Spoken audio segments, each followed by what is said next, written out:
ప్రశ్నిస్తూ ఉన్నాను. మరి మహాశక్తి అనే పథకం పెట్టారు ఆడబిడ్డ నిధి కింద.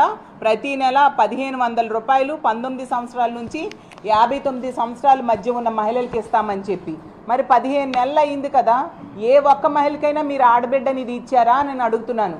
మరి సూపర్ 6 ఎలా సూపర్ హిట్ అవుతుంది అని నేను అడుగుతూ ఉన్నాను.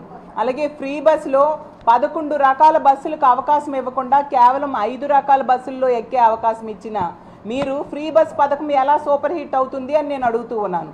అలాగే తీసుకుంటే మొట్టమొదటి సంతకం నిరుద్యోగ భృతి, అలాగే 20 లక్షల ఉద్యోగాలు ఇస్తానని చెప్పారు. ఈరోజు మొదటి సంతకానికే దిక్కులేని పరిస్థితి ఉంది. ఎందుకంటే ఒక్క నిరుద్యోగకైనా మీరు నిరుద్యోగ భృతి ఇచ్చారా?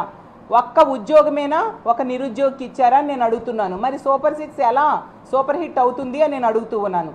అలాగే రైతులకి అన్నదాత సుఖీభవ అని పేరు పెట్టారు.